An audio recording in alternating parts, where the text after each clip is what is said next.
Hi everybody, it's me. I'm going to work through some of the smart music examples that you've got due and kind of show you how I would practice them and how I would go about kind of learning them and recording them and just how I would make that work. So as you can see on my screen, I've got the Smart Music homepage open and I'm going to go over to String Orchestra. And before I start, a couple disclaimers. One, smart music is far, far, far from perfect. It's kind of the best we can do right now, and everyone's really trying, but oh, my braid is sticking out funny. But it's, it is far from perfect, and it's not a teacher, and it's not really that smart, so we're just gonna try our best here. And the second thing is that I'm playing my violin from high school. I actually have not touched this violin since high school, and so my E string is kind of false. Like, I don't know if you can see how thin it is. It does not have the best sound, but I'm gonna try to model my best possible sound for you given the circumstances. So excuse my E string. Anyway, so I'm gonna go ahead and click on the B flat major scale and then select my instrument, which currently is violin, say okay. And I would always recommend, before you do any of these smart music assignments, is to start with the scale, because Mr. Johnson is smart, even though smart music isn't. And the scale that you're probably going to be working on has a lot of the things that you're going to need for the piece or the part of the music that you're going to be working on. My first general tip is that I would not start right away with recording. The temptation is just to hit the record button, do what you can in the moment, and submit it. And that's not going to be the best learning experience for you. So I would always start by hitting the play button instead of the record button, because you can play along without being recorded, and that way you don't feel like that weird pressure to get anything done or to be perfect or anything like that. So I'm going to hit the play button and play through this scale, making sure that I've got my low first finger, my low fourth finger on violin. Of course, this will be different on cello and bass, but similar on viola. So we just want to make sure that we're playing within the key, and it looks like this is review for you. So I'm going to press the play button, not the record button, to do my first go through.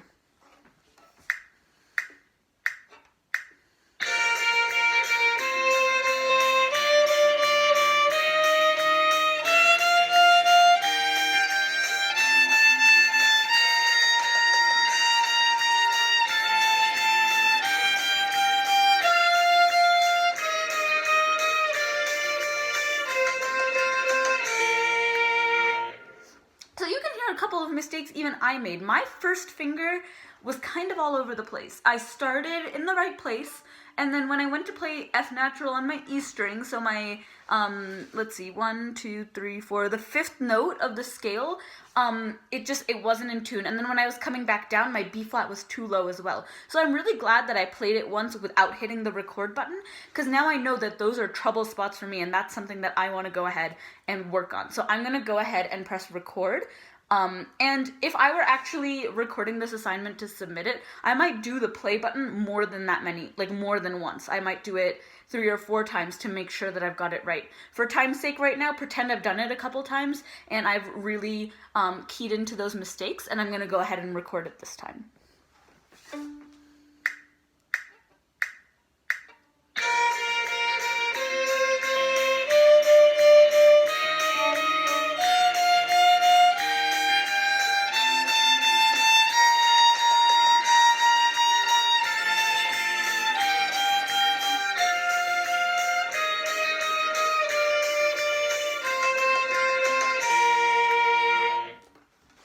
So, as you can see, Smart Music has given me a red note. And I think it's interesting because I think there was a note that I missed in that first line, but the intonation just wasn't quite right, but it gave it all green to me. And the bottom line, it gave me a red, where I don't think I played anything that was super far out incorrect, and I think my first line was more incorrect than my line descending. So it's always important to remember, even if Smart Music is giving you red notes or green notes where you don't think they should be, Mr. Johnson will actually be listening to these examples and giving you real feedback. This is just more so that we can get your examples and so that you can play with, some sort of backing track, as opposed to kind of just performing and hoping that, just playing sheet music and things like that. Sheet music is great, it's just that we can't see what you're playing on our end. So we're just trying to find different ways to make this better, and this is kind of one of our first experiments. So, you know, bear with that and just try your best. And again, smart music is not perfect because what it gave us here is just frankly not perfect. Anyway, so I'm gonna submit. I might comment on my submission. I don't think the red note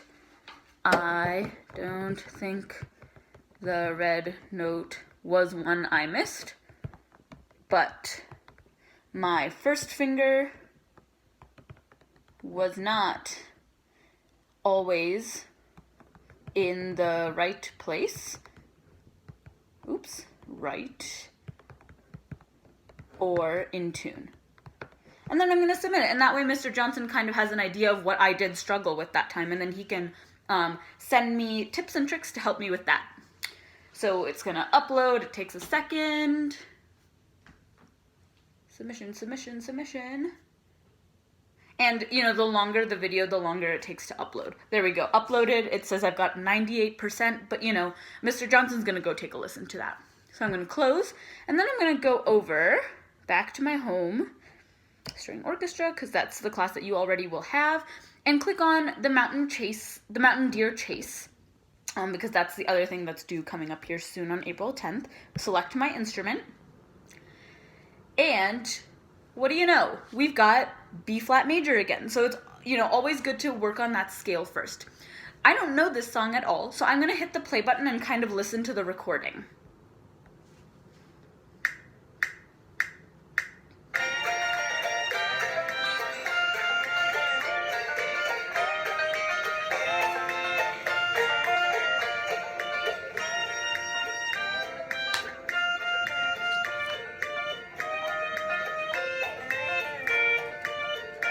All right, it's kind of enough to be getting along with. And you know what? That's an interesting piece. And it's called the Mountain Deer Chase, and I'm getting this impression of the deer galloping. Da da da da da da da da da da. It kind of makes me want to dance. So one thing that I really like to do in my music, and here's one big fallback with smart music. It doesn't let you write in there. It doesn't let you write if you need to remind yourself that the first note is B flat, not B natural. So I have come up with a interesting technique. Here I've got a little part of a sticky note that I kind of ripped apart, and I'm going to write here prancing. If you go check out my other video on practicing, I talk about how I might kind of work through things that are how I might work through things to make them more musical, and this is one way, kind of by saying what the music reminds me of. So I'm going to flip my screen here because you actually can't see it, but there's my sticky note, and it says, oh boy, and it says prancing on it to remind myself what I want it to sound like, and I'm just going to stick it right there at the top, and that is the only way I've kind of figured out how to do this. If you can figure out how to write in here, you know, and you can take a screenshot and write on it with a stylus if you've got an iPad, or you can use like paint, but the problem is that you don't have that ability when you go back in to like actually record yourself playing. You don't have it when you perform, and it's always good to have your notes when you perform. So yeah, if you've got any solutions, let me know. Anyway, so if I have got a prancing bow stroke, I'm kind of thinking on these staccatos,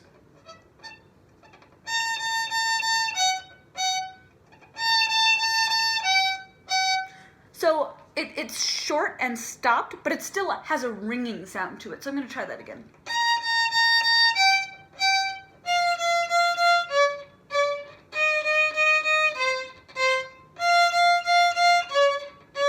So one thing I might do on this piece, for example, is spend some time on that bow stroke.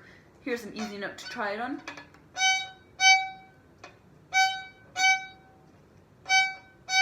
Try it on a different note. And I'm kind of in the middle of my bow. Like, if it was up here, it would be like a prancing, like, cow or something much heavier. But it's a deer. And it's not a bunny rabbit, so it's not up here. But it's a deer. It's like a, It's like a large-ish animal, but a very graceful one. So I'm going to go in the middle of my bow.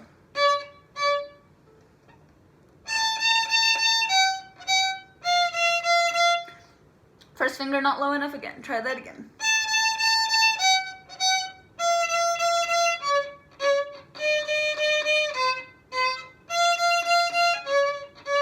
Okay, so then I take a look at that second line and I'm seeing that there's some different dynamics. We've got forte, piano, mezzo forte, forte. So if you check out my video on working through dynamic changes, one thing that I like to do is give them numbers from the softest dynamic to the highest dynamic, or to the loudest dynamic. So for the piano, I'm going to take another sticky note, it's the best I've got, and write 1. I don't know if you can see that.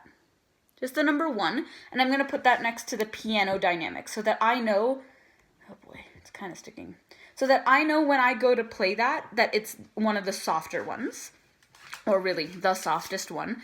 And then I'm going to give mezzo forte a 2. Oh boy. 2. Put that next to the mezzo forte, and give the forte a 3. Okay, so it's going to go 3, 1, 2, 1. And I'm sorry you can't see the sticky notes because what I'm doing is screen recording on my iPad. But I don't know, again, if you can find a way to write in your music, please let me know, because I love writing in my music. I love writing down my thoughts. I love writing down my notes about the music. So another thing that I would consider is sometimes dynamics don't really mean anything unless you give them a story. So I've got this mind image of a deer, a prancing deer. And maybe in that forte dynamic, the first da da da da da da da da da da da, I'm kind of thinking of the deer like, I don't know, maybe just prancing happily in a meadow. So I'm going to write that down if I could find a way to write it down, but I'm just going to write it down on a sticky note and put it kind of next to my music. So happily prancing deer. Okay. And then it gets really quiet. It goes to the quietest dynamic we've got. So it's happily prancing, and then maybe it sees a predator, and so it's getting quieter. And then it goes to mezzo forte. And for me, I'm kind of wondering if that's where the predator sees the deer. And the deer knows that the predator is there, and the predator knows that the deer is there. And that's why it's kind of getting more exciting. And then to me, that last forte is maybe a chase. Maybe the deer is running away from whatever predator. Maybe it's like a mountain lion. Maybe the deer is running away from that mountain lion. So when dynamics to me, like, they exist, but and they exist for a reason, but I always like to have a story. My braid again. I like to have a story behind the dynamics that I'm playing. So, yeah, in this one, I kind of like the story that I've come up with, and if you've got a story, I would love for you to share that with me. I'd love to hear what your story is for this piece, or for any piece that you have with dynamics in it. So, again, I think I'm going to have this prancing quality. At the beginning, it's just this, like, stoic, majestic deer prancing through a meadow, and then he gets quiet because he knows that the predator is there, he or she or they, or whatever pronouns this deer uses. They're getting quiet because, there's a deer or there's a predator, a mountain lion, or a lynx, or a cougar, so that's getting quiet. And then they both kind of make eye contact and see each other in that mezzo forte. And then in that forte, the deer is just running away from this cougar, and the deer is too fast, the deer prances too fast out the mountain, and then the deer ends up victorious at the end. So having that kind of story when I'm playing something like this, to me, is just very helpful. It makes me feel more connected to the music. So I'm going to go ahead and record it after practicing all of those things: the bow stroke, the story, the dynamics.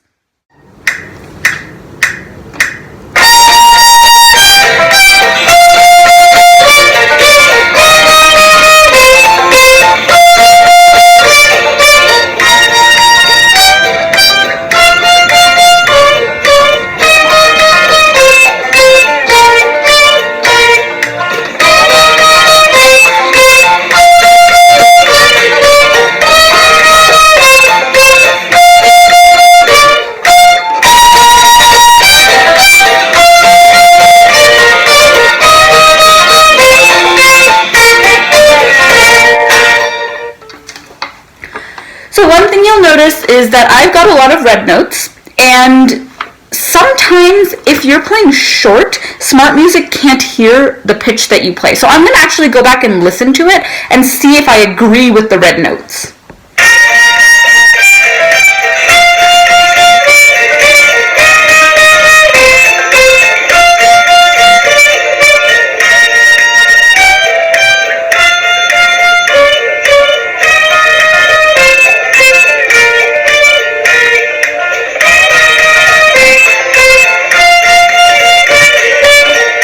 So you get the idea. Some of the notes that Smart Music marked in red, I thought I played green, and some of the notes that Smart Music marked in green, I thought did not have very good intonation. So I think it's really important to listen back to what you play by pressing this blue triangle that looks like a play with a record sign in it, and just hope that, just do your best, and then when we listen to it, we'll give you actual feedback instead of just red and green notes. One thing I thought I did pretty well was the dynamics and getting that image of making the music come to life in my mind. So I hope this helped. I'm going to go ahead and press submit on that submission, and let me know if you have any questions. I can probably help you. And if you have any way to write in your music, please let me know.